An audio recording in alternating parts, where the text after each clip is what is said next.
Vote की चोरी नहीं की, वोट की लूट की, डकैती की। अधिकारी जात के आधार पर पोस्टिंग पाए थे और उन्हें निर्देश थे कि भारतीय जनता पार्टी को किसी भी परिस्थितियों में आपको जिताना है। आज तक चुनाव आयोग ने कोई कार्रवाई नहीं की। कम से कम आज तो बताए कि चुनाव आयोग ने क्या कार्रवाई की है। कि हम चुनाव आयोग से अपील करते हैं कि कछुए की रफ्तार से न चलें।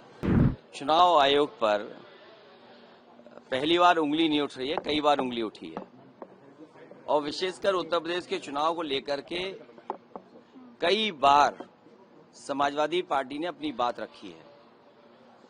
पिछली बार जब उपचुनाव था और उपचुनाव में जो धांधली हुई उसको लेकर के भी शिकायत की गई कि किस तरीके से सरकार ने मिलकर के अधिकारियों के सहारे वोट की चोरी नहीं की, वोट की लूट की, डकैती की और जो समाजवादी पार्टी के नेता कार्यकर्ता आते थे उनको फोर्स से रोका जाता था, पुलिस रोकती थी। बूथ के अंदर प्राइवेट ड्रेस में पुलिस वोट डाल रही थी। अधिकारी जात के आधार पर पोस्टिंग पाए थे और उन्हें निर्देश थे कि भारतीय जनता पार्टी को किसी भी परिस्थितियों में आपको जिताना है। हमारे पास बगल में अवधेश प्रसाद जी खड़े हैं, सांसद हैं अयोध्या के। इनकी खुद की विधानसभा में चुनाव चल रहा था। इतना भारतीय जनता पार्टी को कभी भी उस विधानसभा में वोट नहीं मिला। जीत हार अलग होती है, लेकिन इतना वोट पार्टी को कभी नहीं मिला।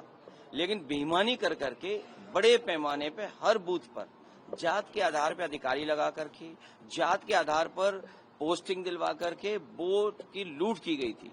और उससे पहले 2022 के चुनाव में जब समाजवादी पार्टी ने, और मैंने खुद आरोप लगाया था कि जानबूझ करके समाजवादी पार्टी को वोट काटे गए, डिलीट किए गए, तो चुनाव आयोग ने नोटिस दिया। नोटिस के जवाब में मैंने 18,000 ऐसे वोट जो डिलीट कर दिए गए थे, 2019 में उन्होंने वोट डाला था, 2022 में डिलीटेड हो गए थे, और जबकि वो वहां मौजूद थे।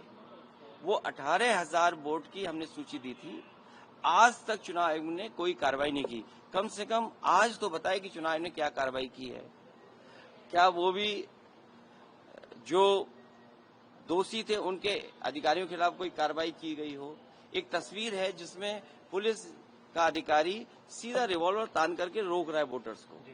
रामपुर में जब घटना हुई तब भी हम लोगों ने शिकायत की कि रामपुर में किस तरीके से वोट रोके गए, लोगों को घर से नहीं निकलने दिया। वो वीडियो विजुअल्स है सबके पास, लेकिन कोई कार्रवाई नहीं हुई। सरकार बीजेपी की है लखनऊ में, सरकार दिल्ली में बीजेपी की है।